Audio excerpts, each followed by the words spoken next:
Et messieurs, dames, bonsoir. On se retrouve donc aujourd'hui pour le nouveau débat pour les nouvelles élections gouvernementales du mois.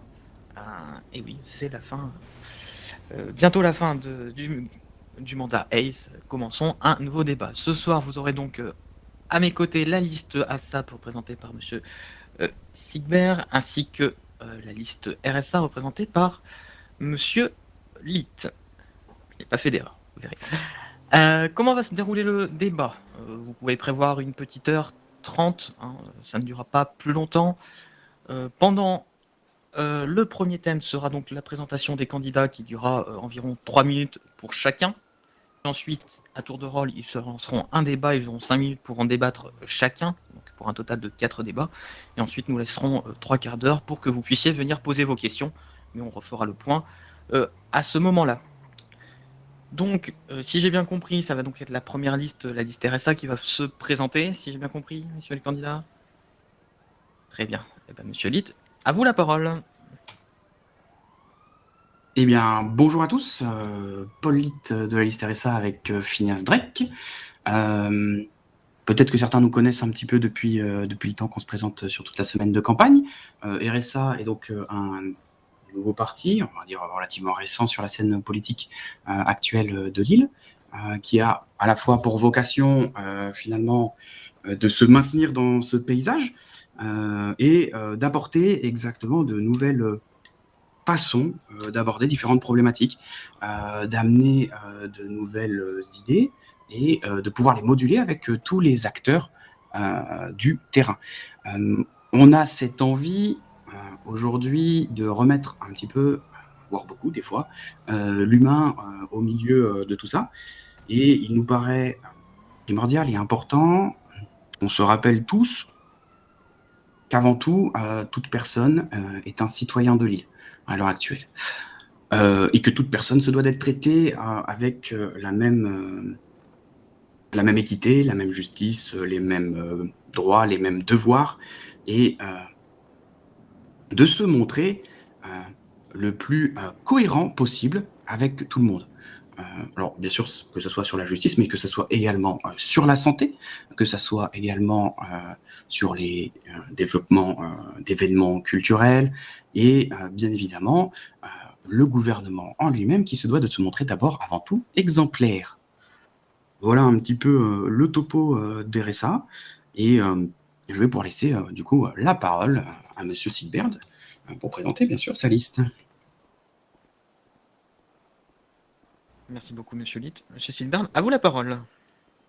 Merci. Bonsoir à tous, monsieur Will Sigbert, candidat pour le parti ASAP aux élections gouvernementales avec ma colistière, que je laisserai se présenter brièvement ensuite. J'ai déjà de l'expérience en termes de politique, j'ai une vision que je souhaite continuer de faire partager avec les idées du parti. Avec Madame Denvers, une vision en fait basée sur l'expérience et aussi sur la nouveauté, de part de nos expériences différentes, elle et moi. On a globalement des grandes lignes pour notre parti, mais dans tous les cas, on s'appuie toujours sur les personnes qui ont les compétences dans leur domaine pour essayer de mettre en place la politique la plus accessible, la plus juste pour tous. Et nous avons donc vraiment une volonté de faire avancer les choses, d'être un petit peu le fer de lance de mouvements avec les différents acteurs de l'île, quel que soit leur parti politique, leurs convictions ou alors également leur position de part des commissions, forces de l'ordre, services publics, associations, etc., entreprises, micro-entreprises. Voilà, je vais laisser la parole juste à Madame Denvers.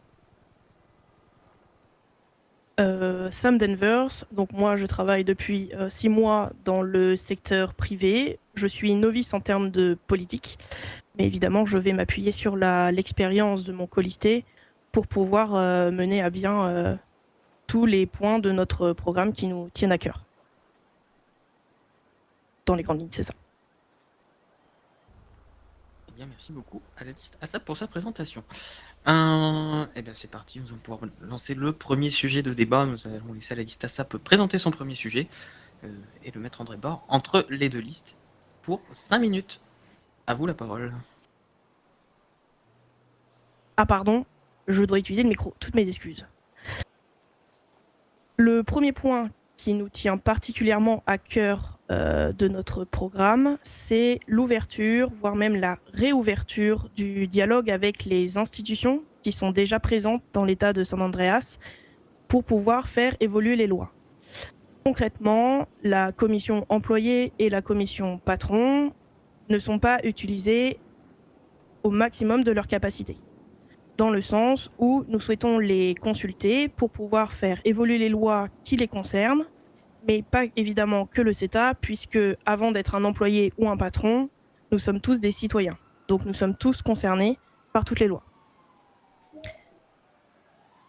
Cette ouverture de dialogue va aussi se présenter sous la forme de l'ouverture d'une partie de la session de l'Assemblée pour pouvoir amener une transparence des actions de cette même Assemblée et surtout une vulgarisation et une ouverture des process politiques et législatifs au public.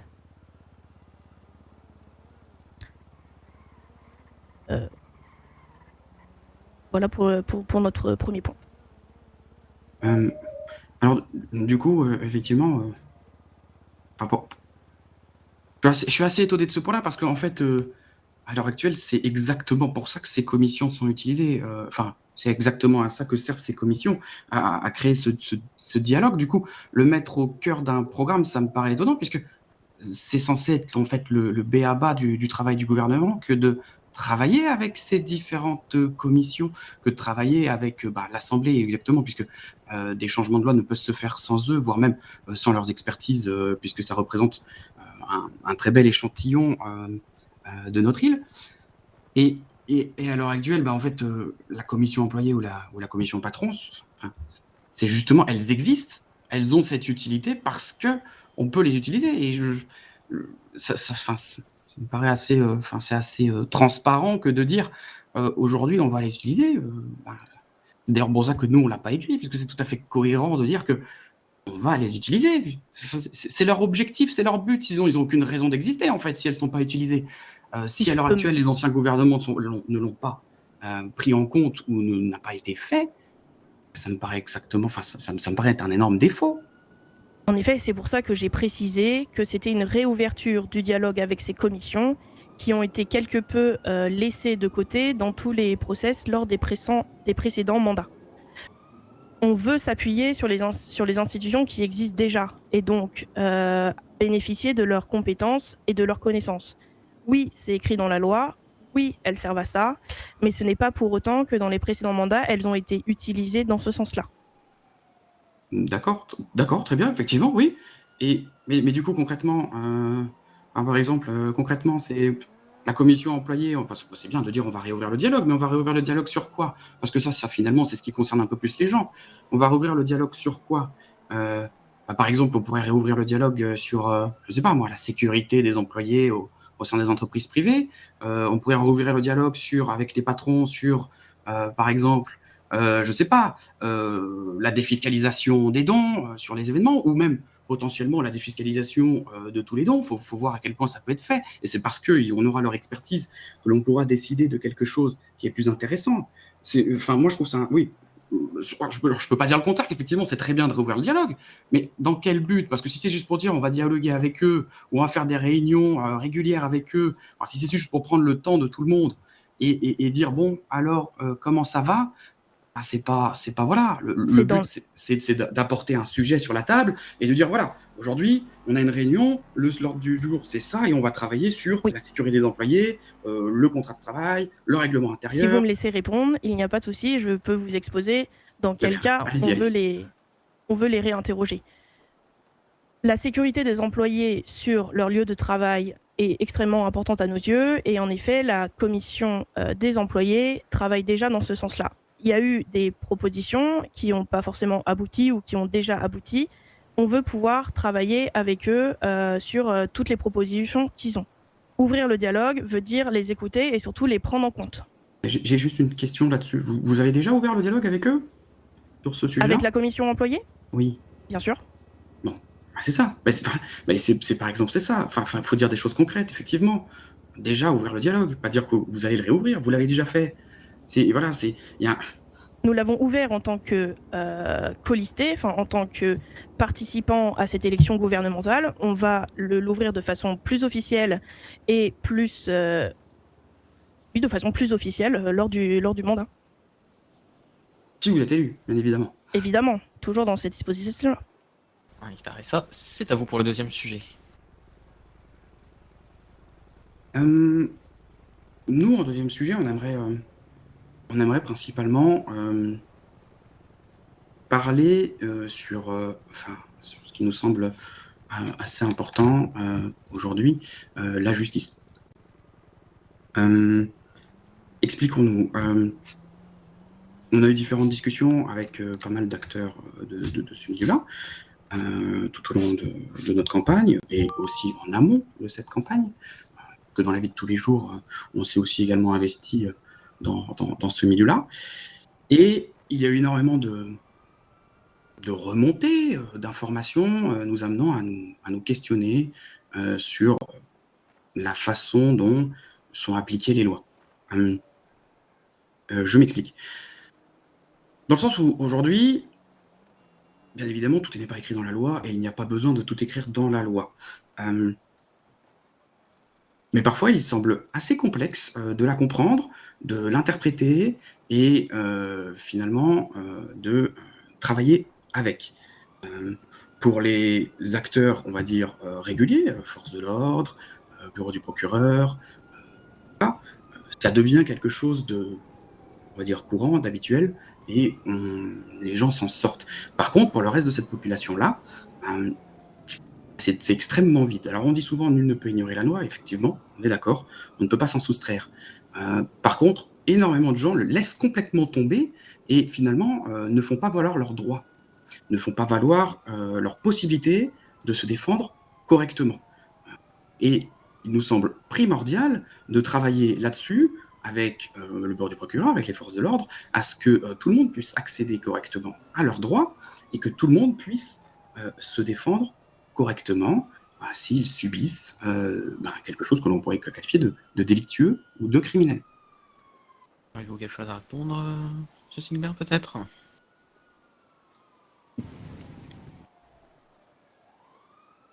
Alors, déjà, sur ce point-là, effectivement, il y a du travail à engager sur plusieurs formes. Et justement, déjà, c'est un des principes aussi du parti ASAP, que là je vais reprendre techniquement, c'est l'accessibilité aux citoyens, donc c'est au code de loi, mais pas que. Et justement, dans ce cadre, des fois, ce qui peut paraître une opacité pour les citoyens, il y a tout un travail d'accompagnement qui est déjà fait de la part des acteurs au maximum de leurs possibilités. Procureurs, on peut toujours demander des explications sur une décision des procureurs, si on veut. Les forces de l'ordre peuvent répondre à certaines questions aussi. Mais il y a aussi les avocats. Et effectivement, pour faire avancer les choses, il faut casser un petit peu cette image. Casser un petit peu des fois cette image aussi d'opacité qui des fois enjoint certains citoyens à soit renoncer à déposer plainte ou faire valoir leurs droits. Donc là-dessus,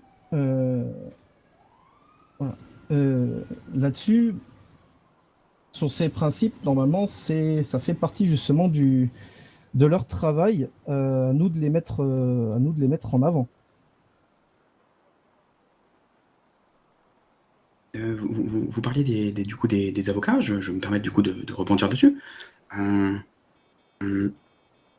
Puisque bon, aujourd'hui, on peut le dire, alors il y en a quelques-uns sur l'île, des avocats, mais on remarque que c'est pas forcément une activité qui est énormément développée. puisque je crois qu'à l'heure actuelle, il y a 2 ou 3 commis d'office. Je pense qu'il y a à peu près 7 avocats sur l'île, quelque chose comme ça, si je ne dis pas de bêtises. Il faudrait revoir exactement les chiffres. En tout cas, officiellement dans la liste gouvernementale. Et nous, là-dessus, justement, on se disait qu'il serait intéressant de développer et de voir s'il est possible de leur permettre un petit peu plus de prérogatives, de par leur statut d'avocat, afin de potentiellement soulager le travail qui peut parfois montrer très fastidieux du bureau du procureur, et potentiellement exactement soulager parfois aussi également le bureau, les forces de l'ordre, je veux dire. On a quelque chose, par exemple, qu'on a en idée, bien évidemment, qui nécessiterait bien sûr l'aval de toutes les personnes concernées, mais aujourd'hui, quelqu'un qui voudrait déposer plainte, on a pour idée de se dire qu'il pourrait prendre un avocat et pré-remplir le dépôt de plainte, mais que ce soit fait finalement dans un cadre légal qui permettrait d'accélérer les démarches. Et donc, du coup, de faciliter, par exemple, soit le travail du bureau du procureur, soit également le travail des forces de l'ordre. Parce que rédiger des choses, faire de la paperasse comme on le sait bien, c'est quelque chose qui ne passionne pas grand monde sur l'île. Voilà, ou de façon générale, les gens ne sont pas très enjoués à faire du papier. Donc potentiellement, l'avocat qui de toute façon devra écouter son client peut tout à fait commencer à le rédiger, et que cette finalisation de la rédaction soit due, bien sûr, aux forces de l'ordre ou au bureau du procureur, puisqu'il se faut que ce soit quelqu'un d'assermenté pour réaliser cette tâche. Enfin. Donc par exemple, ça c'était une des idées potentiellement pour essayer d'aider l'idée d'augmenter le nombre d'avocats et du coup leur utilité sur le terrain. Voilà. Bien, merci beaucoup, monsieur Litt. Nous allons donc laisser à nouveau la parole à la liste ASAP qui présentera son dernier sujet de mise en débat entre vous deux.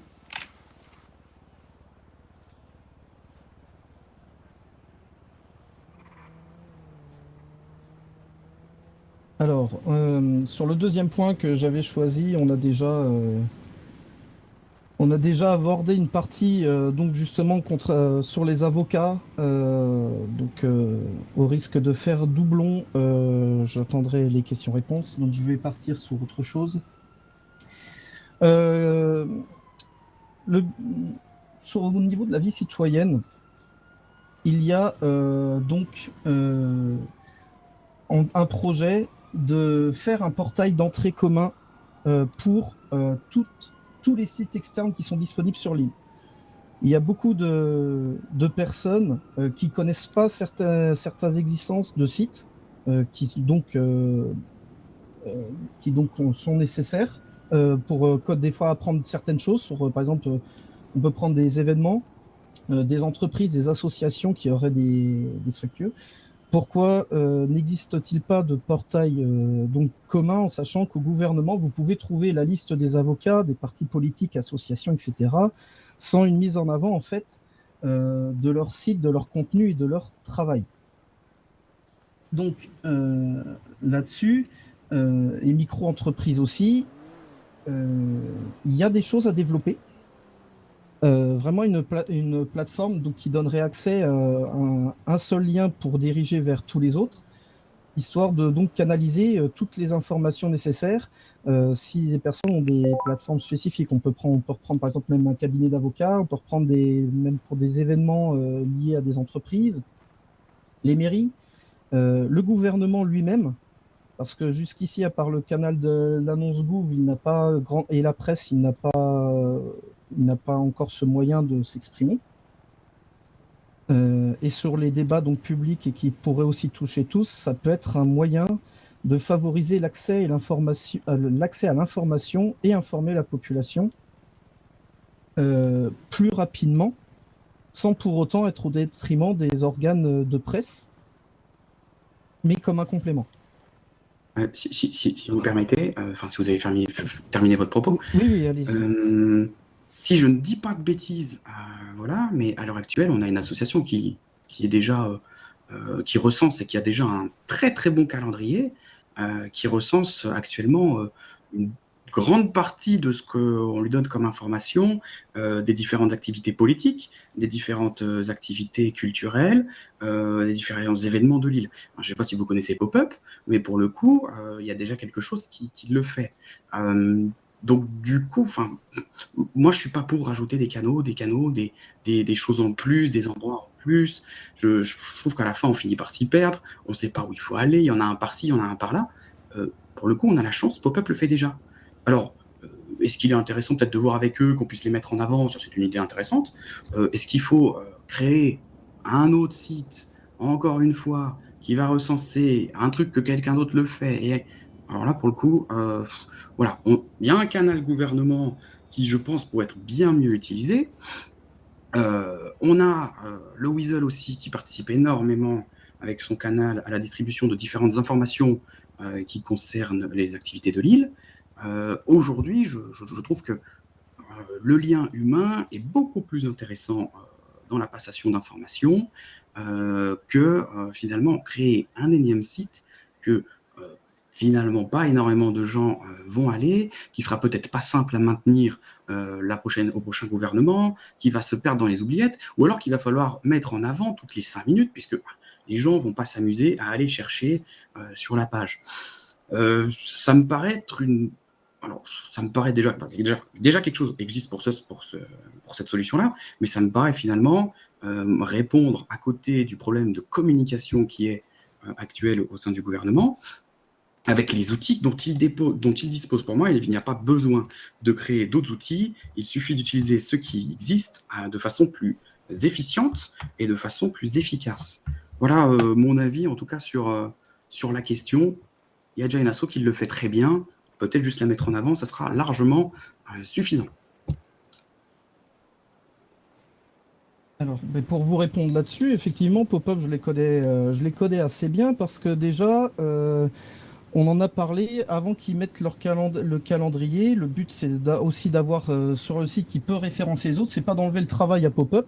Ils feront le travail. Le but, c'est même mettre Pop-Up serait justement apparent sur ce site-là. L'histoire des calendriers des élections aussi, etc. J'en conversais avec Pop-Up avant que ça puisse être mis en place, en sachant que c'est une demande que j'avais déjà évoquée au gouvernement l'année dernière, donc est relancée régulièrement. Le but, c'est pas de leur enlever le travail, ni de leur couper même des contrats. C'est vraiment de les emmener justement vers ces outils-là. Après, il y a des sites où il y a par exemple des entreprises ou des structures qui ne feront peut-être pas leur pub sur Pop-Up. Le but, c'est vraiment juste d'être un portail d'entrée et pas d'être juste un site avec plein de pages en plus. C'est vraiment de laisser ceux qui se sont acharnés à faire des fois certains des sites internet reconnaître leur travail en publiant juste l'accès pour tous sur ces canaux-là. Sur ce site-là, pardon, en ajoutant qu'effectivement, il y a un canal qui peut être aussi utilisé. Ça, après, c'est une affaire de chaque gouvernement. Et le site peut aussi référencer une petite partie même du gouvernement. Par exemple, pour les publications aussi des politiques de sécurité et de santé, parce qu'il y a beaucoup de choses sur lesquelles on parle sur l'île, mais pour voir les écrits, c'est souvent pas forcément disponible. Donc c'est vraiment une mise en avant de l'ensemble sans pour autant prendre le travail des autres. Voilà. Et donc nous allons reprendre. Donc, on va laisser la liste RSA développer son dernier point. C'est à vous. Et merci bien. Je crois qu'en dernier point, c'est un petit peu dans la continuité du point d'avant, en fait. Nous, quelque chose qui nous tient effectivement à cœur, c'est d'ouvrir le dialogue, mais cette fois-ci avec les citoyens, et de le faire de façon structurée. Bien évidemment, rien n'empêche un gouverneur d'aller discuter avec des gens. Voilà, on récupère plein d'informations, on récupère des choses super intéressantes, mais après ça, il va falloir le structurer et voir ce qu'on en fait.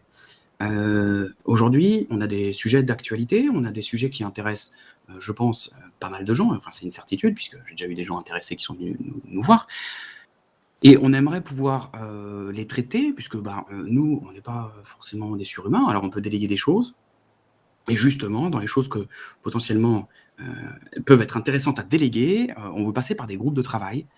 Groupes de travail dans lesquels tout le monde serait invité, hein, tout citoyen ayant le droit de vote a le droit donc de participer au débat politique et donc a le droit de discuter des différents sujets pour pouvoir apporter sa pierre à l'édifice.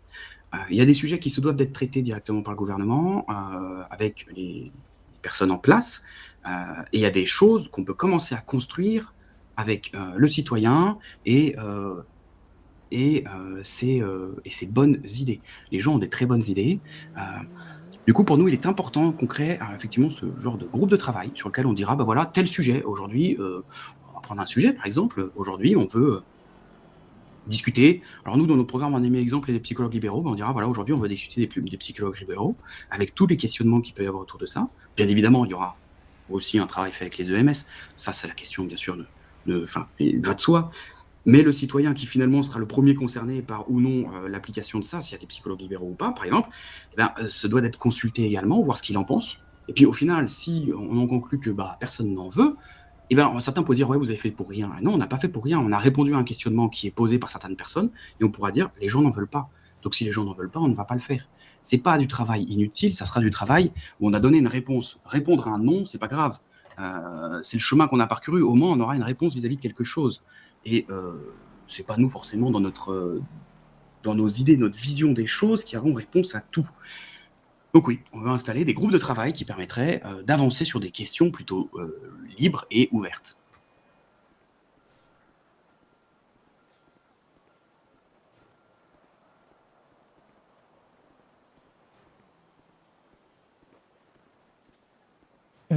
Alors, du coup, effectivement, sur ce point-là, de toute façon, il n'y a pas besoin d'être élu, d'avoir des compétences, des places dans certaines entreprises, etc., pour avoir des bonnes idées. Chaque citoyen est indépendant, a justement sa liberté de penser, mais au contraire, de toute façon, le gouvernement reste ouvert pour tous les projets. Il y a des projets qui peuvent être mis en avant, mais qui, dans tous les cas, de toute façon, seraient débattus. Donc, avec votre idée des groupes de travail, ça tombe bien, parce que dans notre programme, on en a aussi. On a des gens qui ont des compétences dans certains domaines qu'on doit utiliser. Quand on est au gouvernement, on n'a pas la science infuse. Ça serait une erreur de se le dire. On s'appuie sur les personnes qui ont l'expérience ou les compétences dessus. Par exemple, on ne peut pas réécrire des peines, on ne peut pas requalifier des peines et des amendes en tant que gouverneur, en sachant que ceux qui ont le plus d'accès et d'impact dessus, ce sont les procureurs qui sont décisionnaires finaux, les forces de l'ordre qui donc procèdent au cheminement pour la résolution, avec le début de l'affaire, les dépôts de plainte et ainsi de suite, et les avocats qui sont aussi les défenseurs des clients. Donc, il y a déjà ces points-là. N'importe qui peut venir avec un projet. Un gouvernement se doit de jamais être fermé à une idée novatrice et également aussi à des idées qui, comme là vous l'avez évoqué, je vais rebondir dessus, puissent déboucher à un refus ou soit une modification ou un échec. Il ne faut pas avoir peur de rétro-pédaler. De toute façon, si les personnes se présentent avec des projets, il est du devoir du gouvernement de les écouter. Et il ne faut pas avoir peur aussi d'essayer d'instaurer les choses, de rétro-pédaler, effectivement, de dire on s'est planté. C'est pas une erreur politique de dire qu'on s'est planté. C'est le chemin, effectivement, qui compte. Là-dessus, il faut aussi pouvoir donner à la fois donc, la liberté de l'expression et des idées à n'importe qui, tout en se rappelant aussi qu'il y a des personnes qui sont des fois spécialistes dans certains domaines, et il ne faut jamais les oublier.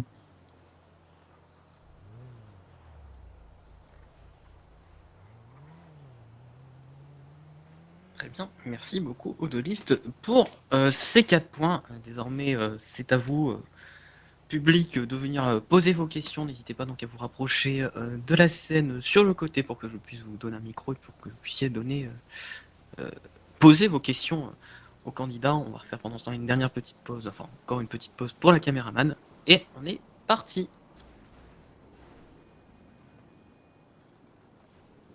Bon, t'as le temps de boire et manger au cas où, là. Ah bah nickel, allez.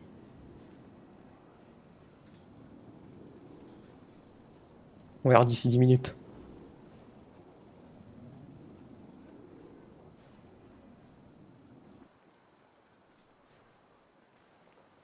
Hop, et nous sommes repartis. Je vous laisse, monsieur, poser votre question. Alors bonjour à vous quatre. Merci en tout cas pour d'avoir exposé vos programmes respectifs et d'avoir pu débattre entre vous. Ça a permis d'éclaircir quelques points. Il m'en reste encore. Alors je vais essayer d'être clair et concis. J'aurai une question pour les deux listes. Et je vais commencer par vous, Monsieur Litt et Monsieur Drake.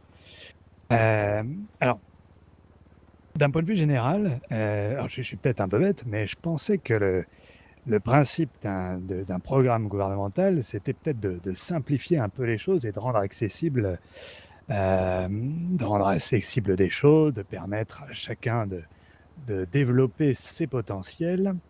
Et je vous avoue que j'ai le sentiment, encore une fois, je suis peut-être un peu bête, que c'est précisément l'inverse que vous proposez, même si j'aime beaucoup ce que vous avez dit au début de votre intervention. Alors j'ai une question précise sur un point précis, j'en aurais beaucoup, mais j'en ai choisi une. C'est sur les délais d'emprisonnement et également le fait de permettre à des personnes d'attendre de ne plus être en incapacité physique pour purger leur peine. Alors, quelle est votre justification derrière cette mesure qui, il me semble, de mon petit niveau, peut permettre aux criminels, du coup, de reporter jusqu'à assez longtemps leur emprisonnement, quitte à, du coup, créer un certain nombre de problèmes pour les policiers, d'alourdir les procédures, de leur faire perdre énormément de temps, et du coup, in fine, de compromettre la sécurité de l'île de Saint-Andreas. Ça, c'est pour vous, Monsieur Litt et Monsieur Drake. Et, pour vous, Monsieur Sigbert et Madame Denver, une question sur le portail, que je trouve une idée intéressante, même si je me demande, vous avez parlé des micro-entreprises, des associations, des auto-entreprises. Vous avez évoqué des choses avec, j'imagine, encore quelques zones d'ombre parce que ça demande peut-être plus de réflexion ou je ne sais quoi. Est-ce que vous pourriez développer cette partie-là sur les opportunités que cela pourrait ouvrir à l'entrepreneuriat en règle générale dans l'île? Parce que c'est toujours une question qui intéresse pas mal les gens. Voilà, merci pour vos réponses. Voilà. Si vous me permettez, si vous me permettez, je vais répondre en premier à la question concernant du coup la simplification ou non des choses. Alors, c'est assez marrant parce qu'on a eu cette discussion, on va pas vous mentir, on a eu cette discussion avec différentes forces de l'ordre. La conclusion, c'est qu'en fait, a priori, ils le font déjà. Ça veut dire qu'à l'heure actuelle, imaginons quelqu'un qui est blessé gravement, le médecin dit non, il ne peut pas y aller, il reste à l'hôpital, menotté à son lit médicalisé, et il ne peut pas s'en aller. Donc, à l'heure actuelle, c'est une méthodologie qui est déjà appliquée, mais qui n'est peut-être pas appliquée par tout le monde. C'est pour ça que nous, on veut faire une politique de santé adjointe à une politique de sécurité qui unifierait ça. Parce que vous avez dit qu'on ait des choses relativement intéressantes au début, et comme je l'ai dit, on veut que tout le monde soit traité de façon équitable, juste. Et bien du coup, il nous paraît cohérent que si effectivement c'est déjà fait par certains, mais pas par tout le monde, que cette chose soit appliquée à tout le monde. Parce qu'il nous paraît normal que quelqu'un aujourd'hui en non-capacité de participer par exemple aux activités du pénitencier pour avoir une remise de peine, et là on parle bien de justice et pas vraiment de santé. Si aujourd'hui quelqu'un n'est pas en capacité de participer à cet événement, qui aurait peut-être 3 heures de pénitencier, se retrouve avec vraiment 3 heures de pénitencier, et quelqu'un en capacité se retrouverait avec moins. Nous, on veut juste donner la possibilité vraiment de dire à cette personne, voilà, vous pouvez. Alors, il y a des conditions, bien évidemment, ça c'est des choses qu'il faudra bien sûr discuter avec les forces de l'ordre, le bureau du procureur. Ce ne sont pas des décisions qu'on va décider de nous-mêmes. Hein. Mais nous a été dit que finalement c'est déjà fait, mais que c'est effectivement pas encadré. Imaginons la personne s'enfuit. Est-ce qu'il y a quelque chose qui est bien dit sur si elle l'abuse de l'humanité de notre justice? Et j'ai envie de dire, si quelqu'un, quand on lui tend la main, il nous la mord, on sévit, c'est normal. Donc il me paraît normal de tendre la main dans des conditions qui sécurisent tout le monde. Et là, si je parle bien sûr des incapacités, quelqu'un en fauteuil roulant, attaché finalement à son lit, je le vois mal s'échapper de l'hôpital aujourd'hui. Donc ça ne me paraît pas du tout hors de propos et inapplicable, puisqu'a priori, c'est même déjà appliqué. Juste permettre de faire que ça soit une politique et que ça soit réparti correctement pour tout le monde. Ce sont des choses qui soient pratiquées et que les gens soient au courant, qu'ils puissent le demander et que les médecins savent que peut-être ils peuvent aussi le dire. Voilà, c'est quelque chose que tout le monde soit au courant. Et si on parle du délai d'emprisonnement pour les choses comme ça, alors très rapidement, pour ne pas prendre tout le temps de parole non plus, on parle beaucoup plus d'ailleurs dans le programme, c'est écrit pour les délits crimes non violents spécifiquement, ce qui veut dire que quelqu'un a pris la main dans le sac, avoir fait quelque chose de violent, la question ne se pose pas. On n'a pas pour but, effectivement, de lui permettre d'agir de nouveau. Pour quelque chose de non violent, pour quelque chose où on considère que cette personne n'est pas un danger pour la population et qu'elle décide, et je parle bien de choses qui sont que très ponctuelles. On parle de choses qui sont très ponctuelles et qui n'arrivent pas non plus tous les jours, sinon ça deviendrait insupportable, effectivement, que cette personne n'ait pas à faire un temps de pénitencier immédiatement, puisqu'à l'heure actuelle, être privé de liberté, ce n'est pas remboursé. On peut donner plein d'argent, ça ne remboursera pas. Aujourd'hui, la difficulté de cette épreuve potentiellement à surmonter pour quelqu'un qui n'a pas du tout les pieds dans un monde, on va dire, de criminalité. C'est comme ça que cet délai d'emprisonnement, on l'a pensé et on l'a imaginé. Mais toute pensée ou toute imagination, c'est pas forcément des bonnes choses. Donc, bien évidemment, encore une fois, ça doit être travaillé avec les premiers concernés, à savoir les forces de l'ordre, le bureau du procureur, et bien sûr être modulé. Et si à la fin on nous dit c'est du grand n'importe quoi, c'est inapplicable et c'est complètement con, excusez-moi du terme, bien évidemment, on fera ce qu'il faut, à savoir, on ne va pas l'imposer, bien sûr. Mais c'est notre volonté d'aller dans ces axes-là de travail et de remettre un petit peu l'humain au milieu, de penser effectivement que tout le monde est humain. Voilà, si ça répond à vos questions. Merci beaucoup, Monsieur Litt. Monsieur Silbert, je vous laisse également répondre à la question. Alors déjà, merci de votre question et de vous intéresser à notre programme. Pour ce qui est de l'entrepreneuriat sur l'île et ce que peut apporter notre portail, c'est tout simplement, de prime abord, de la visibilité. On remercie toutes les entreprises, les associations et l'entrepreneuriat qui ont leur propre site de s'investir autant dans notre île. On veut juste leur apporter une simplicité et de la visibilité. C'est principalement notre souhait. Est-ce que cela répond à votre question ?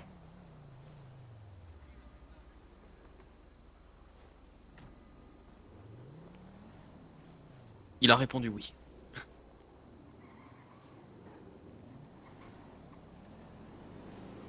Alors bonsoir, c'est Monsieur Duncan. J'aurais deux questions. Le gouverneur fraîchement nommé remettra-t-il son salaire à 750 $? Ça, c'est pour les deux parties. Et ça, c'est plus du côté de Monsieur Singbert. Pensez-vous rester à l'écoute malgré le fait que votre parti aura les pleins pouvoirs gouverneur et les mairies? Voilà.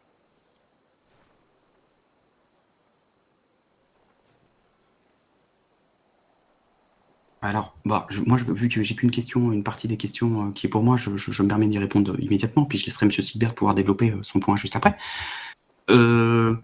Alors oui, très franchement, oui, effectivement, à l'heure actuelle, le gouverneur redescendra à 750 et les différentes personnes dans des fonctions du gouvernement redescendront à 650, voire un peu moins en fonction des tâches qui leur sont dues. Également à ça, on ne compte pas non plus embaucher 8000 personnes à savoir qu'un gouvernement de 5-6 personnes paraît être quelque chose de suffisant. Voilà. Réponse, et puis à vous, monsieur Sidler.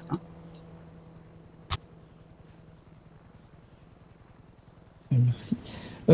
Concernant le salaire du gouverneur, 750 $, effectivement, de toute façon, c'est prévu que je le redescende. Je dis même que je vais peut-être le redescendre plus bas. Donc forcément, suit les salaires des conseillers aussi et de la gouverneure adjointe, si elle est où, du gouverneur adjoint. Tout simplement parce que, bon, en politique, on a un salaire, mais quand on n'y va pas pour compter les heures et la paye, on y va pour les actions. Donc, j'ai déjà fait des mandats en étant payé bien moins que ça. J'ai ce qu'il faut, moi, pour vivre, c'est l'essentiel, à manger, à boire. Donc, j'ai pas besoin d'avoir un salaire mirobolant. Clairement, ça fait partie des choses qui se redescendent vite. Et pour l'appui sur les conseillers aussi, c'est que pour moi, ce n'est pas une question de dévaloriser les conseillers, mais je ne vois pas pourquoi un conseiller du gouvernement peut potentiellement être payé avec les hausses de salaire en fait aussi cher ou plus cher, ou pas très loin d'un maire et d'un maire adjoint qui ont des pouvoirs décisionnaires sur l'île. Il faut que ça soit remis à niveau et de faire avancer les choses avec des personnes qui ne viennent pas pour l'argent, mais pour provoquer un mouvement au niveau de la politique. Donc pour ce point-là, voilà. Et pour le second, alors si nous sommes élus, effectivement, beaucoup de personnes n'auront pas échappé qu'il y aura potentiellement un triangle ASAP. ASAP n'a jamais été fermé. En fait à la parole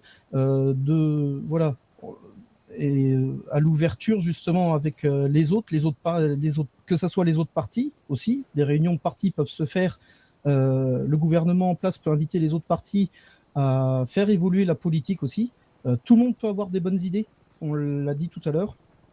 C'est pas une histoire de parti, ce n'est pas en ayant les pleins pouvoirs entre guillemets, comme vous l'avez dit, mairie et gouvernement, que ça change en fait la politique telle qu'elle doit être opérée sur l'île. Une fois qu'on est élu, c'est plus une question de parti, c'est une question de service aux citoyens.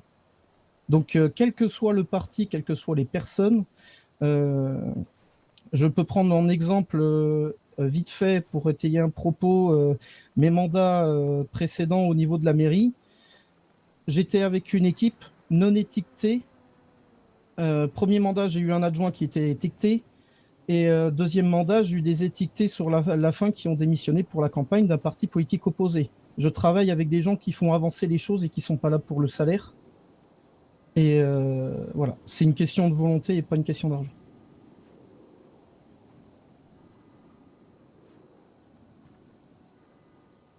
Eh ben, merci. Est-ce que ça... voilà. Merci pour vos réponses.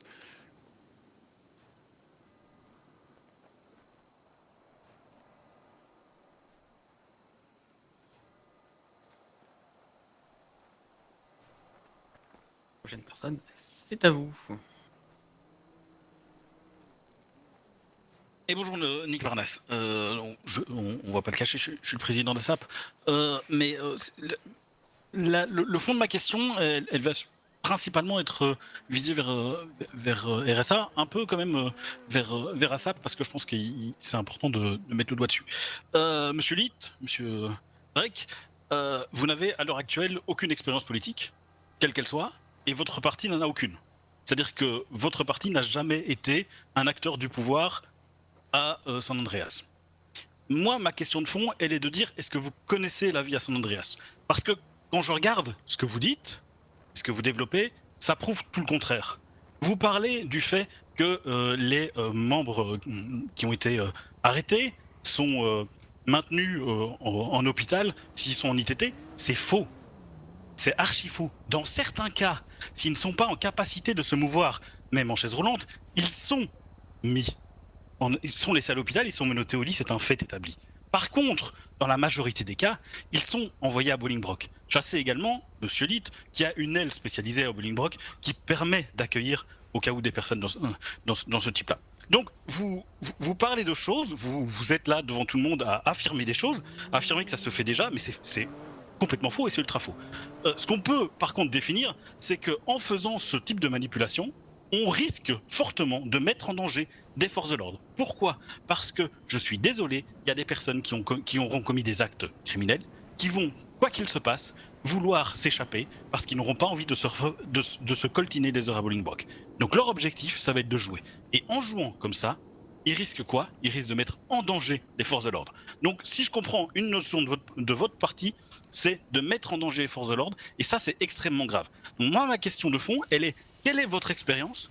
Comment pouvez-vous vous dire devant tout le monde qu'avec RSA et avec votre équipe, vous allez pouvoir maintenir quelque chose de propre à San Andreas et que ça va aller ? La deuxième question, elle vient principalement pour Mme Danvers, parce que même chose en fait. Mais vous n'avez pas d'expérience politique, vous avez dit que vous êtes là depuis 6 mois à Evolt, mais vous n'avez pas d'expérience, vous n'avez pas de connaissance du domaine. Comment est-ce que vous allez faire pour pallier à cette demande ? Merci beaucoup. Je vais commencer par répondre. En effet, je n'ai pas d'expérience politique.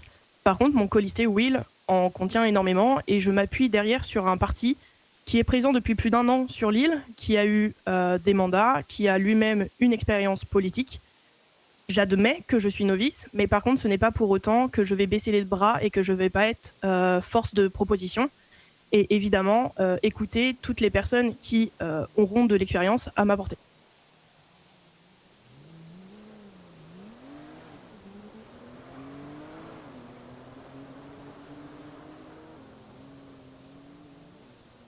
Alors, je vous remercie, Monsieur Pernas, pour cette question, qui est effectivement une question importante. J'en suis sûr.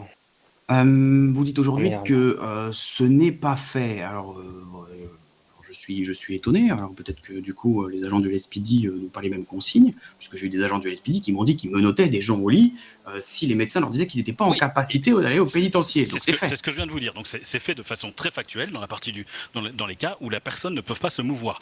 Vous m'excuserez, mais j'étais juste il y a 2 minutes avant de poser la question au fond de la salle, enfin au fond de la cour là, avec l'ensemble des chefs de service. Donc je peux quand même attester de ce que j'affirme. D'accord, effectivement, oui. Vous me parlez de l'aile médicalisée de Bolingbroke. Si vous avez écouté, je n'ai pas parlé de soins. J'ai bien sûr parlé d'activités au sein du pénitencier. Et quelqu'un qui ne peut pas faire les activités à l'heure actuelle n'a pas la même équité que quelqu'un qui peut les faire. C'est exactement le propos que j'ai tenu. Donc aujourd'hui, effectivement, quelqu'un qui se fait mal à Bolingbroke, les médecins peuvent le prendre en charge. Et il n'y a aucun problème là-dessus. D'ailleurs, c'est pour ça que je n'en ai pas parlé, puisque j'en ai exactement conscience. De votre avis, puisqu'on parle bien de votre avis, puisque personne ici n'a la science infuse et c'est mieux les choses, de votre avis, vous dites qu'on va mettre en danger les forces de l'ordre en appliquant potentiellement une possibilité à des personnes qui sont effectivement en grande incapacité. On ne parle pas de quelqu'un qui marche sur ses 2 jambes, je parle bien de quelqu'un en fauteuil roulant, attaché à son lit, qui pourrait s'enfuir. Alors à part si quelqu'un lui donne la clé, dans un hôpital, avec des gens du passage tout le temps, ça commence à faire beaucoup de si pour dire que quelqu'un va être en danger. D'autant plus que, effectivement, c'est déjà un petit peu le cas. Et j'ai envie de dire même, ça serait moins dangereux, puisqu'à l'heure actuelle, par exemple, on a des personnes dans le coma, potentiellement après des actes criminels, qui ne sont pas fouillées, ce qui est normal, et qui ont peut-être encore des choses dangereuses sur elles à l'hôpital. Et effectivement, il y a parfois... Bien sûr, ce sont des criminels, on a conscience de cela, ça reste. Ils ont parfois, effectivement, des attitudes qui peuvent montrer être un danger. Effectivement, c'est le cas. Cependant, ça n'empêche pas qu'ils restent humains, et que si on les a fouillés, on les a auditionnés et attachés à un lit, je considère que non, ils ne sont pas un danger ni pour les médecins, ni pour les forces de l'ordre. Donc si je résume votre propos, c'est qu'en fait c'est double peine. Donc c'est-à-dire que quelqu'un se fait amender à 4 heures de pénitencier à faire, il a 12 heures d'ITT à faire, donc d'abord il sera attaché au lit pendant 12 heures, puis ensuite il partira 4 heures au pénitencier. C'est clair. Ah non, parce que justement, c'est ce que vous venez de dire mot pour mot. Non, parce que je n'ai pas précisé, c'est rendre possible à une personne. Rendre possible, ça veut dire qu'on lui dit, t'as le choix. Et là il dit, je veux aller à Bolingbroke, bah vas-y, fonce. Vas-y en fauteuil, on s'en fout. Tu veux y aller, tu y vas. Tu ne veux pas y aller, tu préfères dormir tranquillement dans un lit d'hôpital avant d'y aller, tu as cette possibilité-là. Et le truc, il est là, c'est de donner une possibilité. C'est bien ce qu'on a écrit, rendre possible, et non pas obligé. Parce que double peine, effectivement, ça ne serait pas normal non plus. Et vous avez parlé également de la non-pratique du pouvoir. Effectivement, on n'a pas pratiqué le pouvoir. Je sais pas, j'ai effectivement. j'ai aucune... Enfin, je ne suis pas plus idiot qu'un autre, c'est-à-dire que Regardez son toute la programme partie de mémoire. administrative, je ne me fais aucun doute que grâce à monsieur Drake qui est à mes côtés, qui a une forte expérience de l'administratif au sein de l'île, ça soit bien tenu. Savoir s'entourer de personnes compétentes, c'est aussi un des points forts d'une bonne équipe. Et au-delà de ça, eh ben, justement, les chefs de service, eux, ont de l'expérience. Et c'est sur eux aussi qu'on va s'appuyer une fois qu'on sera au pouvoir. Bien évidemment, on ne va pas sortir des choses de notre chapeau et dire « Ah bah non, on va faire comme ça », sans en avoir parlé à personne. Donc, je n'ai aucune peur de dire, et aucune honte de dire que oui, je n'ai pas d'expérience dans la politique, et que non, ça ne me fait pas peur, puisque des gens compétents, chefs de service, sont déjà présents, qui vont pouvoir nous aiguiller, qui vont pouvoir nous conseiller, puisque c'est comme ça que fonctionne la démocratie aussi de ce pays. C'est pas, effectivement, je vais arriver et dire, ah, je vais poser mes pieds sur la table et je vais dire, ok, super, on fait ça. C'est impensable. Le pouvoir, ce n'est pas comme ça que ça fonctionne. Donc, oui, je n'ai pas d'expérience, mais c'est pas grave. Je n'ai pas d'expérience, mais des gens qui font partie des hautes sphères en ont. Et c'est sur eux qu'on va s'appuyer. Je compte pas révolutionner toute l'île, mais eux, ils sont de bons conseils. Bien évidemment qu'ils seront suivis. Alors dans ce cas-là, je vois pas votre plus-value. Hein. Si vous me permettez, parce que sinon dans ce cas-là, on demande au commissaire, au chief et au shérif de devenir gouverneur, puis ils font un triumvirat, ils se décident entre eux et puis ils gèrent l'île. Il n'y a pas de plus-value à votre arrivée dans ce cas-là. On va leur demander des avis sur effectivement notre vision de la chose. Et parfois, ça va peut-être un peu grincer des dents. Parfois, c'est à nous qu'il va falloir qu'on mette du lest. On va se dire, bah non, effectivement, c'est pas jouable. Parfois, ça va être dans l'autre sens. Mais c'est ça le jeu du pouvoir et de la politique. On ne peut pas être forcément d'accord avec tout le monde, mais ils sont de bons conseils. J'ai déjà eu des discussions extrêmement intéressantes avec quelqu'un qui n'était pas de mon avis. Et je me suis rendu compte, effectivement, ça a fait évoluer ma pensée. Et c'était une très bonne chose. Donc, si, la plus-value, c'est nos idées, bien évidemment. Et la leur, c'est leur expérience. Et je pense qu'on peut tout à fait arriver à avancer de concert avec des gens de bonne foi, parce que nous, on l'est, et de réussir à trouver des choses qui fassent prospérer notre île de San Andreas.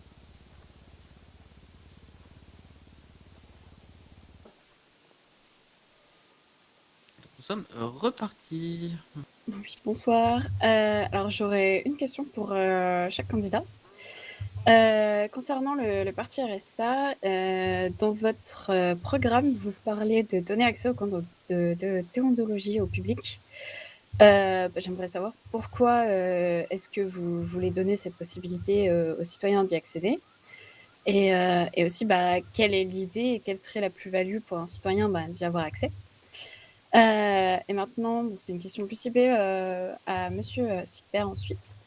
Pardon. Étant membre d'ASAP, vous avez forcément donc vu les résultats aux 2 dernières municipales, où certes votre parti politique a donc remporté, mais faut le noter de très peu de voix. Est-ce que vous ne pensez pas que la population perd un peu envie de voter pour vous? Je pense notamment à vos mandats en mairie du Sud, ou qui ont pu être qualifiés de décevants de par une certaine inactivité et un manque de présence, d'action, d'événements, etc.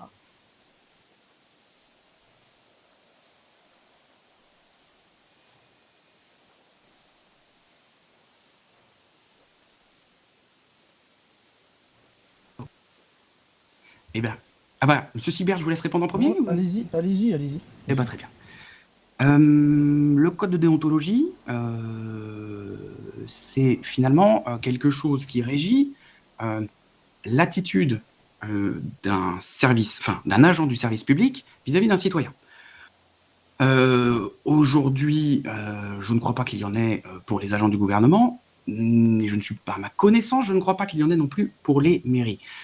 Les services de santé ont non, et les forces de l'ordre ont non, je crois également pour toutes les forces de l'ordre, mais ça c'est encore des choses à vérifier. Mais si on parle de règles qui régissent finalement l'attitude d'un agent vis-à-vis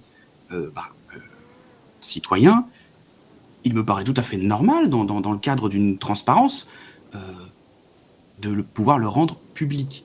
Aujourd'hui, on demande aux services publics, et à tous les services publics, gouvernement, mairie compris, on les oublie souvent quand on dit service public, d'être exemplaires, demain, de montrer quel est ce niveau d'exemplarité qu'on leur demande à la population, ça permettra de renforcer, je pense, la confiance de la population vis-à-vis de ça. Donc il me paraît normal de le montrer. Bien évidemment, il y a des choses dans le code de déontologie qui ne seront pas publiques. Cela va de soi. Si on doit parler de sanctions, si on doit parler de choses comme ça, le but de le mettre public, ce n'est pas de pouvoir donner un outil aux gens pour pointer du doigt à chaque fois, mais c'est plutôt un outil de communication, c'est un outil de pédagogie pour montrer, voilà, aujourd'hui, les services publics, grande majorité des cas, sont plus qu'exemplaires et font un excellent travail vis-à-vis du citoyen. C'est un petit peu rappeler ça aussi aux personnes. C'est pas dans un but, bien sûr, de pointer du doigt. Voilà.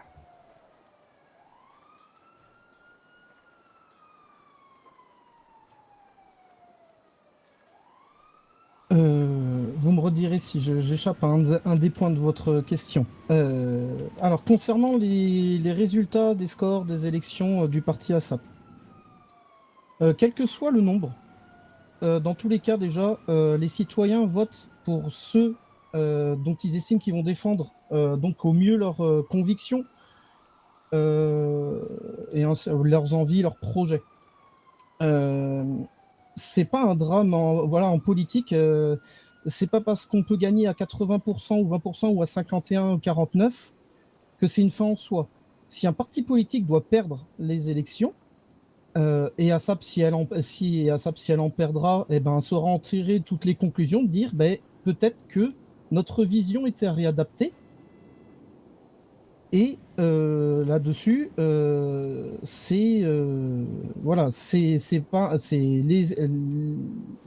les équipes en fait qui se présentent sont élues, parce qu'ils remportent la majorité des voix. Mais une majorité ne veut pas dire qu'il ne faut pas avoir conscience du pourcentage et donc de ne pas ignorer aussi les partis politiques qui sont présentés. À titre d'indication. Oui. Ouais, si je peux me permettre de préciser ma question. Oui, en fait, sur l'île depuis 6 mois, en fait, j'ai l'impression que malgré le déclin des pourcentages, vous ne vous êtes pas remis en question. J'ai l'impression depuis 6 mois que vous proposez la même chose constamment, en fait, et que malgré cette baisse dans les pourcentages, vous vous en rendez pas compte, en fait. Du coup, ce serait pour savoir si vraiment vous allez changer quelque chose si vous êtes élu, ou est-ce que vous allez continuer dans cette même idée de continualité, je sais pas comment on dit, mais voilà, des choses que vous faites depuis déjà, continuité, merci, depuis longtemps.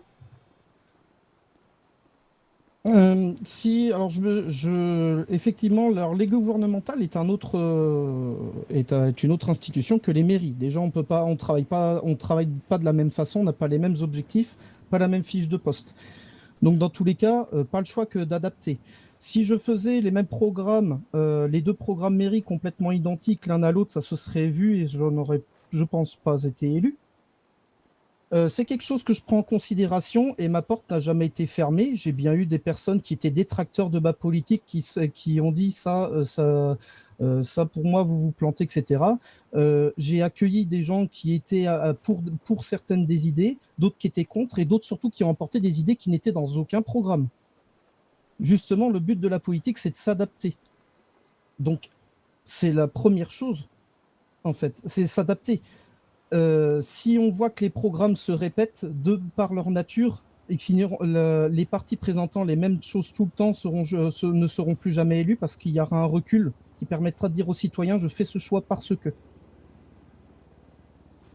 C'est justement en ce moment on voit que vous êtes dans le déclin au niveau des sondages. Est-ce que vu que en ce moment c'est en train de diminuer, justement, vous n'allez pas vous renouveler un peu parce que même si vous avez des changements entre les programmes, etc., dans l'idée, vous gardez la même ligne, le même fil rouge, en fait. Et on voit bien avec les sondages et même les résultats au municipal, par exemple, même si vous me dites que c'est pas le même travail, vous êtes quand même du même parti politique. Donc, en fait, est-ce qu'à un moment, par exemple, si vous êtes élu, il va y avoir un réel changement et une réelle nouveauté, en fait, plus qu'un changement? Eh ben, écoutez, si de votre part, vous estimez qu'il n'y a pas eu de changement, la porte est tout à fait grande ouverte pour dire voilà ce que vous n'avez pas fait, ce que je voudrais que vous fassiez. On en discute. Et c'est aussi avec ces propos-là qu'on fait évoluer une politique.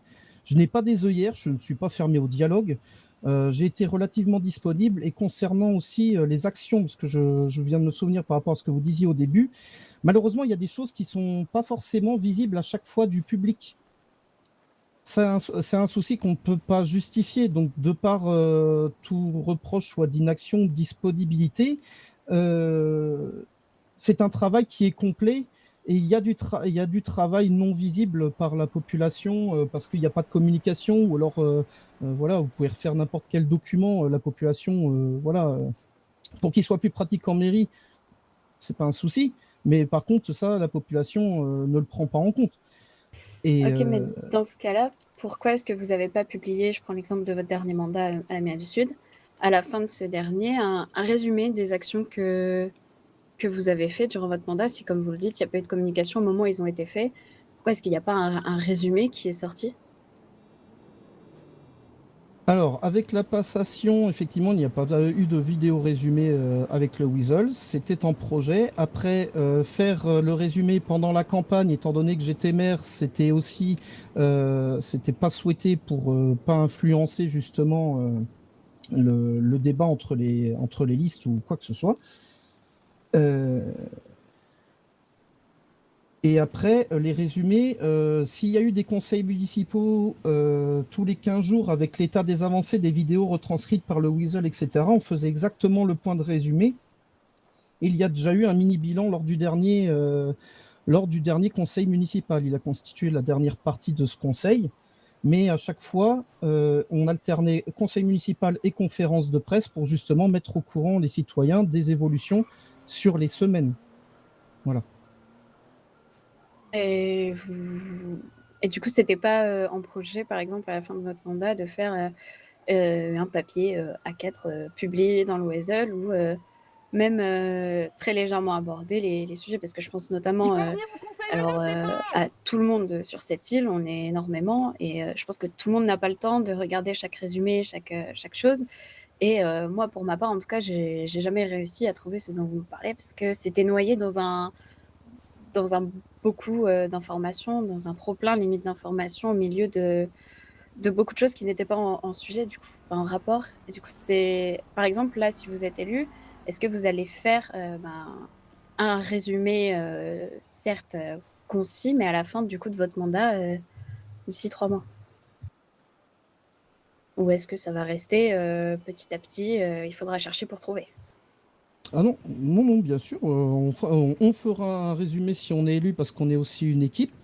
Là-dessus, pour la 4, je pense que pour garder aussi une équité entre les candidats, il faudrait que je puisse le faire en format vidéo.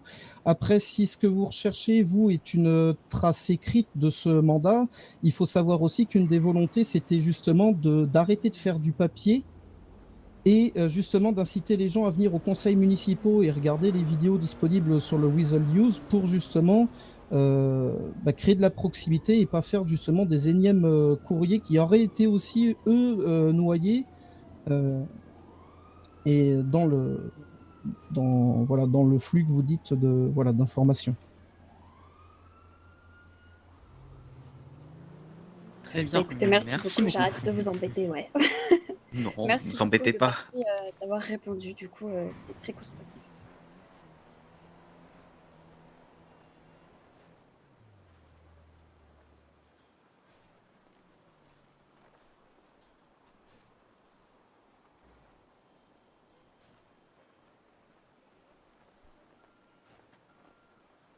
Alors non, c'était pas Madame Litt, non. Et bonjour, j'ai une petite question pour Monsieur Litt. Dans votre programme, j'ai vu une petite ligne sympathique qui s'appelle défiscaliser les dons aux entreprises organisatrices d'événements.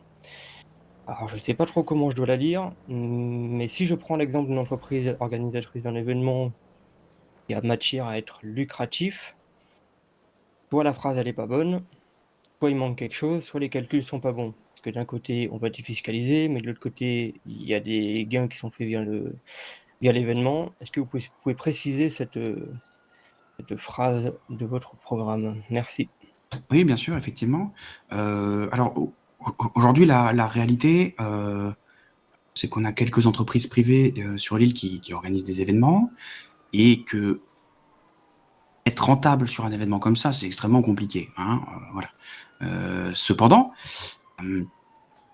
à l'heure actuelle, les dons d'entreprise à entreprise sont taxés par, alors si je dis pas de bêtises, hein, c'est par les impôts. Je préfère bien plus dynamiser l'activité culturelle de l'île en détaxant ce genre de dons, hein, plutôt que le gouvernement doive redonner de l'argent dans l'autre sens. Je préfère que les gens soient acteurs de leur propre réussite, hein, plutôt que le gouvernement ait à mettre son nez de partout. Donc, moi, je préfère défiscaliser ce genre de dons pour un événement particulier, hein, quelque chose un petit peu encadré, qui permettrait du coup une facilitation au niveau des finances de ces événements-là, et du coup développer plus facilement aussi l'activité culturelle. Je ne crois pas que le gouvernement ait besoin de donner de l'argent à tout bout de champ. Si c'est une nécessité, ça sera fait, mais quand on peut faire autrement et laisser les gens gérer comme ils l'entendent, puisque il n'y a pas de raison des fois de tout encadrer, alors on peut défiscaliser. D'autant plus que on a aussi la possibilité de faire des enquêtes fiscales si on a un doute, si on pense qu'il y a eu de l'abus. Donc on a déjà les outils qui permettraient de vérifier s'il y a des abus.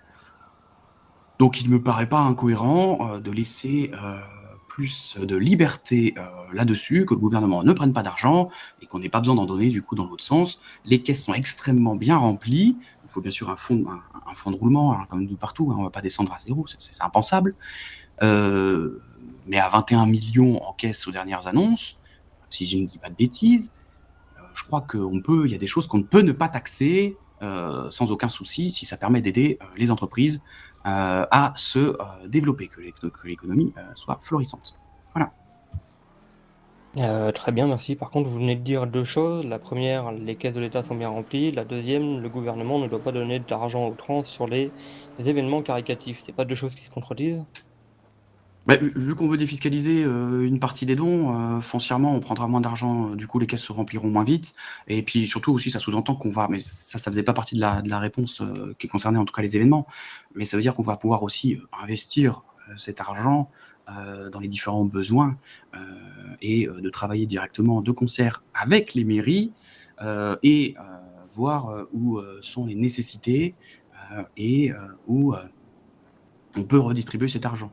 Voilà. Mais je préfère redistribuer cet argent, moins taxer pour remplir un peu moins rapidement les caisses et faire en sorte qu'on ait moins besoin d'agir à la fin. Parce que pour moi, le gouvernement n'a pas à mettre son nez dans toutes les activités de toutes les entreprises privées, par exemple. Ça n'a pas de sens. Voilà. Très bien, merci.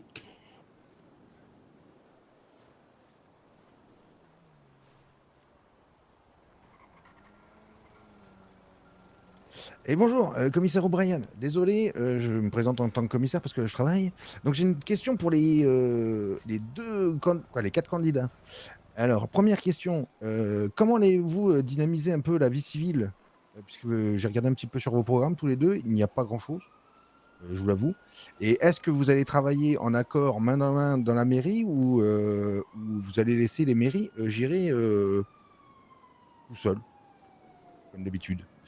Et après, j'ai une troisième question. Là, c'est un peu plus professionnel aussi. Quelle est votre direction sur la politique de sécurité de l'île? Parce que on n'est pas au courant non plus. Voilà, je vous remercie.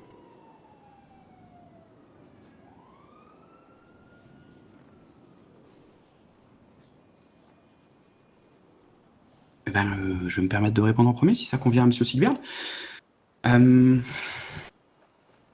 D'un point de vue, alors si je ne me trompe pas, vous avez parlé donc de l'événementiel et de la dynamisation des activités et finalement de comment on va travailler avec les mairies, puis ensuite la politique de sécurité. Alors dans l'ordre, Pour dynamiser, on va dire, l'activité culturelle, l'activité civile, je pense qu'il est important de simplifier effectivement les démarches qui permettent de créer des événements. Les événements aujourd'hui sont régis quand même par pas mal de règles nécessaires, à savoir, bon, il faut le déclarer à la mairie, il faut que la mairie donne son accord, il faut qu'il y ait une sécurisation, ça je vous apprends rien du tout, il faut qu'il y ait un projet, un lieu, des infrastructures, des choses comme ça. Ça dépend des mandats, ça dépend des mairies, et des fois c'est plus ou moins fastidieux pour pouvoir valider un événement.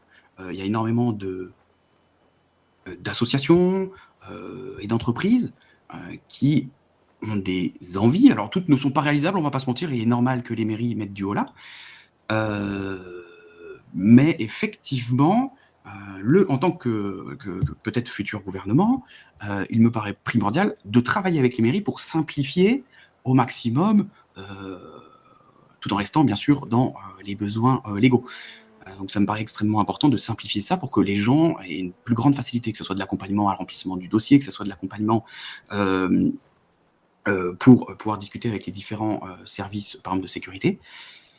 Donc si je devais y répondre, oui, effectivement, amener à quelque chose de plus simple, de plus rapide et peut-être même de guidé, puisque une entreprise n'a pas forcément des fois les connaissances et que la mairie, potentiellement, oui, puisque c'est son travail. Et en tant que effectivement gouvernement, par exemple, il a la gestion de la Maze Bank actuellement, et il va de soi qu'il faut simplifier au maximum son utilisation, puisqu'on a un super lieu qui permet énormément de choses, et je pense qu'il est même d'une bonne idée, peut-être même de faire des appels à entreprises qui voudraient se lancer dans des projets, parce que voilà. Et bien évidemment, ça, on travaille dans la main. Si on est élu, on pourra dire qu'il y a 2 mairies à ZAP, ça ne m'empêchera pas de travailler, ça ne nous empêchera pas de travailler avec eux, bien évidemment, comme il se doit de travailler avec toute personne avec qui on peut faire avancer les choses. Pour ce qui est de la politique de sécurité, alors actuellement, la dernière politique de sécurité qui a été officiellement annoncée, c'est la politique de sécurité tarif. On n'a pas eu spécialement, nous, en tant que citoyens, de retour particulier. Non, mais très bien, excusez-moi, je vous coupe, mais Oui. d'accord, vous n'allez pas me. Oui, je vous aime bien, mais Oui. vous pouvez y aller au fait, parce que vous, votre programme pour la politique de sécurité, c'est quoi? Parce que je la connais, celle qui elle a été mise. Maintenant, Oui. vous, c'est quoi que vous avez décidé pour la politique de sécurité si vous êtes gouverneur? Peut-être incessamment sous peu. Et c'est la première réunion qu'on va vous poser, quoi. C'est quoi votre politique de Exactement. sécurité? Exactement. Pour faire simple, alors on veut du concret, alors on va donner du concret. Première réunion, on voit exactement ce qui est mis en place, on voit si ça marche. Si ça marche pas, on écoute vos idées, exactement. On regarde ce qui est faisable, ce qui est envisageable de faire immédiatement, ce qui demande plus de temps de travail pour les mettre en place, et on met en place ce qui est nécessaire. Je ne peux pas donner un exemple très concret, je ne suis pas un policier de terrain. Si vos hommes ils ont besoin de quelque chose de très particulier, eh bien, ça sera vous, votre montée. Et si on peut le faire, si c'est cohérent, avec cette volonté toujours de remettre l'humain au milieu, alors oui, on le Attendez, fera. moi je veux bien, mais vous n'avez pas une idée déjà de politique de sécurité de vous, de ce que vous voulez faire avec votre. Pour nous, il est important que la discussion reste. Il est Mais très bien, important. mais vous, accessoirement, vous, là, comme candidat, qu'est-ce que Oui. vous avez? Qu'est-ce que vous voulez avancer de nouveau? Vous devez le savoir quand même. Remettre parce que au là, cœur la sécurité du travailleur, remettre au cœur la sécurité des travailleurs, qu'aujourd'hui, qu'ils se sentent un peu plus en sécurité sur leur terrain d'entreprise, la sécurité finalement des citoyens, et remettre en avant le fait de pas remettre en avant, en fait, de continuer. Donc, il y a remettre en avant la sécurité des travailleurs et de continuer le travail de discussion avec la criminalité et également de travailler effectivement sur une meilleure mise en place. Non, pas meilleure mise en place, pardon, c'est mal dit. Et de travailler sur une équité et que tous les services de police aient, on va dire, des résultats et des amendes équivalentes. Voilà.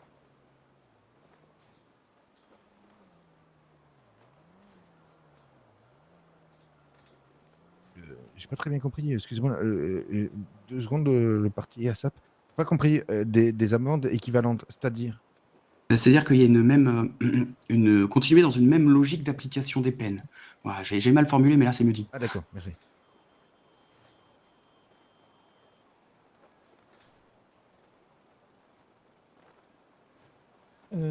Alors, je vais essayer de répondre à votre question, sachant que j'ai eu une absence. Donc, s'il manque un point, je vous compte sur vous pour me le repréciser, s'il vous plaît, même en me basant sur ce qu'a dit l'autre liste. Donc, concernant la dynamisation, c'était ça de l'événementiel. Déjà, La vie civile, la vie civile, pardon. en quotidien, En tous gé- les jours. D'accord.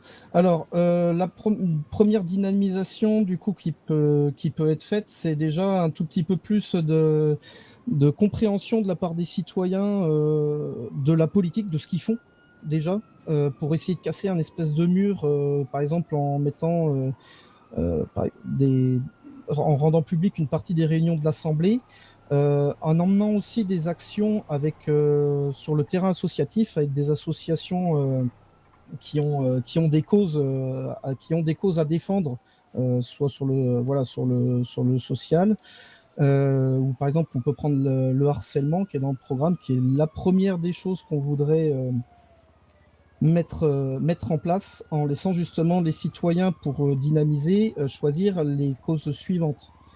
Donc ça serait un pôle de communication fort, enfin ça serait de la communication, de l'information, etc. Ensuite, côté événementiel, on ne peut pas faire grand-chose de plus dans la base où les mairies valident les événements. Ce n'est pas au gouvernement de le faire. Donc nous, on doit accompagner les mairies et s'assurer que les mairies gardent une dynamique aussi sur le côté événementiel pour cette dynamique. Donc là, je pense que j'ai fait ces points. La deuxième question, c'était ce que vous pouvez... parce que c'est cette partie-là que j'ai une absence. Si vous y avez travaillé avec les mairies. Ah, alors évidemment, de toute façon, Comment ça vous avez c'est travaillé un... avec les mairies Alors, du coup, travailler avec les mairies, déjà, il y a certains process qui ont été mis en place. Donc, déjà, uniformisation de certains documents pour éviter une perte d'informations, du style les déclarations de vacances, qui font que les citoyens devaient se promener entre les mairies, les gouves, etc. Pouvoir faire une base de données commune quand elle a lieu d'être. Ensuite, des réunions qui seront hebdomadaires avec les mairies pour justement mettre en place semaine après semaine éventuellement des points d'amélioration, aussi bien côté pour épauler les mairies, aussi bien si elles ont quelque chose à faire remonter au gouvernement, parce que c'est pareil, le gouvernement travaille avec les mairies, c'est dans les deux sens, c'est pas le gouvernement qui fait que imposer des choses aux mairies, c'est un travail commun. Et puis, donc après, la poursuite de ce qui est déjà en place pour toujours garder cette dynamique pour que les mairies restent le centre d'attractivité pour chaque comté. Et le troisième point concernait la politique de sécurité.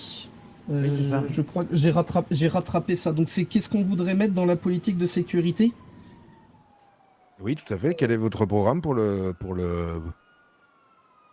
Alors, là-dessus, sur la politique de sécurité, déjà, on prévoit de la modifier au gouvernement pour faire une politique de sécurité correcte. Il faut qu'on en parle avec ceux qui l'appliquent et qu'on regarde déjà point par point celle qui est existante pour pouvoir actualiser ça pour que la sécurité soit mieux encadrée dans certains cas. On peut prendre même un des points qui a été des fois litigieux, ou des dialogues que j'ai eus, c'était le fait de, par exemple pour les fusillades, de dire on sécurise à l'extérieur et on se met pas au milieu. Je vulgarise, mais c'est un peu ça. Ça fait partie des points qui sont sans cesse à prendre en compte pour ne serait-ce que éviter de mettre la vie en danger des personnes qui justement gèrent l'application de la sécurité, donc les forces de l'ordre, entre autres. Et après, je n'ai pas été force de l'ordre ou membre des services publics, et il faut justement qu'on en parle avec tous les intéressés, donc c'est-à-dire faire vite une réunion avec tous les représentants des forces de l'ordre en disant voilà ce qu'on voudrait ou ce qui ne nous suffit pas pour qu'on puisse le changer et publier. En sachant aussi qu'on prévoit de publier justement ces dites politiques de sécurité donc, et de santé en même temps, parce qu'on en parle beaucoup, mais on ne les voit jamais.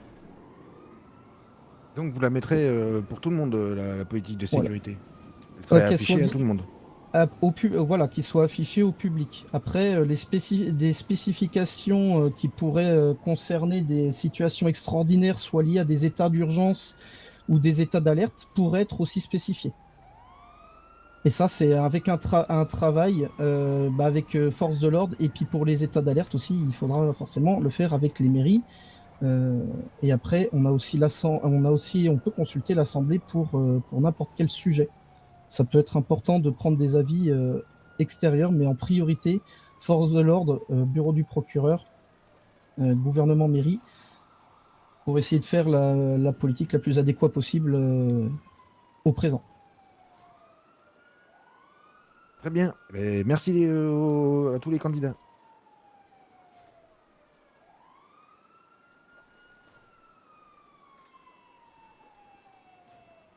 Hop, nous allons passer à la dernière question. Ensuite, nous allons pouvoir conclure ce débat.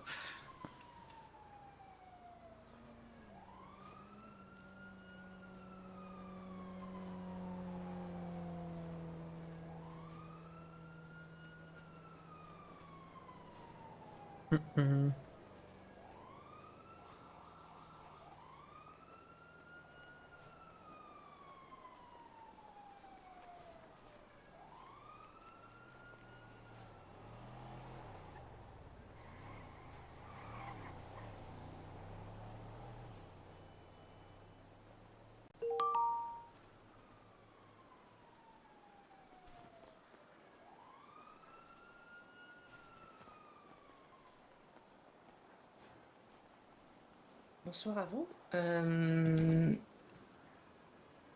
Messieurs, dames, je souhaiterais vous poser, en fonction du temps que ça prendra, 2 questions. La première concerne les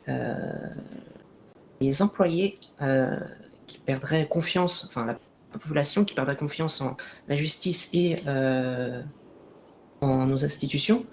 J'ai les échos d'une perte de confiance de certains citoyens envers les institutions et la justice, notamment côté syndicats et commissions employées. J'aimerais savoir si, à l'heure actuelle, vous aviez prévu d'autres idées que des groupes de travail et des réunions. Est-ce que vous pensez qu'il est nécessaire de retravailler certains points des fonctionnements des commissions et des syndicats pour améliorer le dialogue?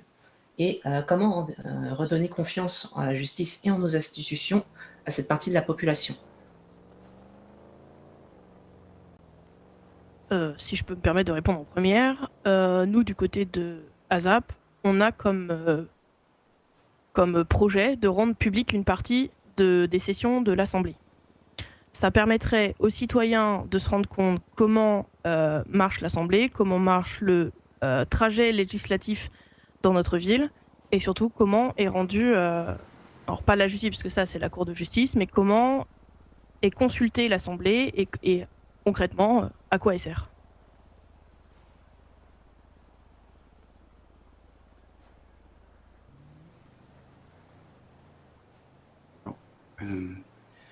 Si votre réponse est terminée, si je peux me permettre de répondre également.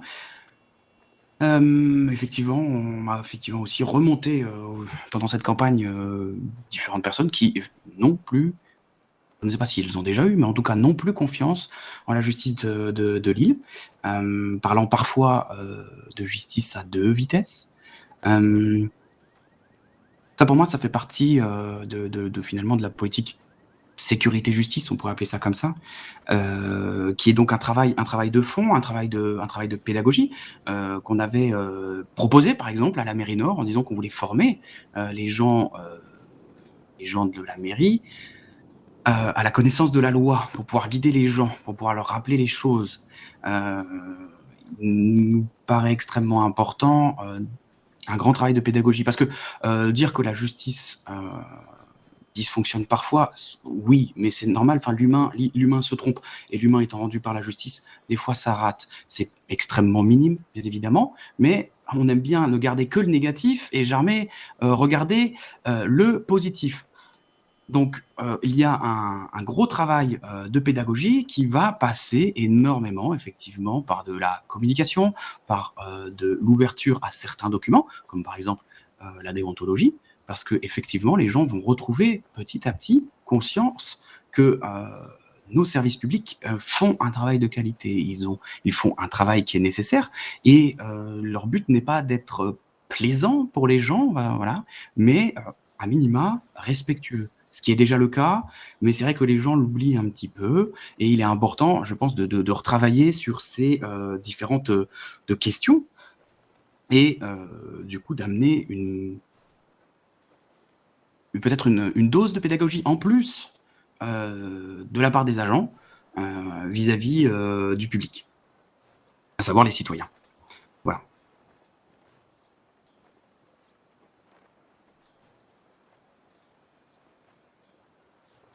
Merci à vous. Ce sera tout pour moi.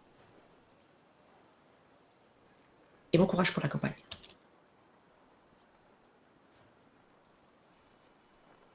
Et merci à tous pour le public pour vos dernières questions. En tout cas, c'était très sympathique. Si vous en avez d'autres, je vous laisserai donc les poser aux candidats après ce débat ou sur leurs différents meetings. Je vais leur laisser un petit dernier mot de fin pour peut-être indiquer leur date de meeting, par exemple. Et c'est à vous.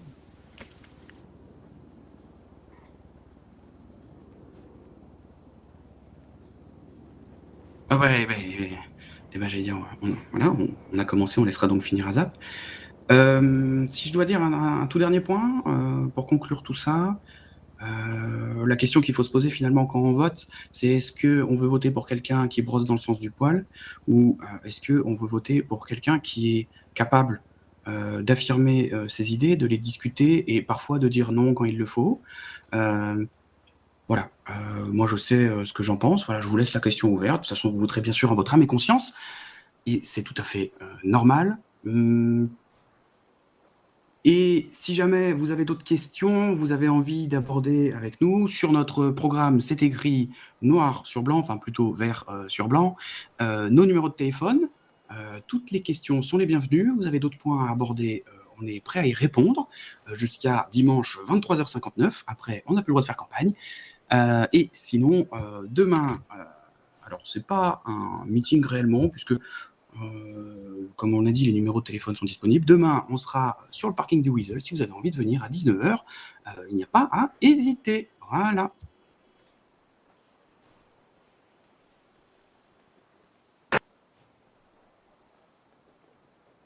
Tout d'abord, merci dans tous les cas aussi à RSA de proposer justement un débat pour ces élections. De notre côté, on a pour ce dimanche 2 meetings ouverts au public. Donc, les deux seront le dimanche. Donc, un à 13h au niveau du phare et un donc à 16h au niveau de l'observatoire. Vous retrouverez la petite affiche sur le Weasel News. Et sur nos programmes, vous avez également nos numéros. Vous avez des questions, c'est pareil, n'hésitez pas. On y répondra, et dans les délais, effectivement, comme a précisé notre liste, jusqu'à 23h59 ce dimanche. Privilégiez les SMS parce que le téléphone, des fois, c'est pas pratique. Et on a une trace écrite et on peut répondre proprement à votre question. Et dans tous les cas, merci aussi à tous ceux qui sont venus assister et poser les questions importantes pour faire évoluer les visions et le débat. Je laisse le mot de la fin. Eh ben, merci à tous, merci au public d'être venu, merci aux deux listes de s'être présentés et jouer le jeu du débat, c'était très intéressant. Moi je tiens à remercier tout d'abord les équipes de Weasel News tout de même pour le travail qui a été réalisé ce soir, à G6 qui a assuré la sécurisation, force de l'ordre bien évidemment, et puis il ne me reste plus qu'à vous souhaiter bonne campagne, bonne chance, et puis on se retrouve mercredi soir pour savoir qui est l'heureux gagnant. Belle soirée à tous.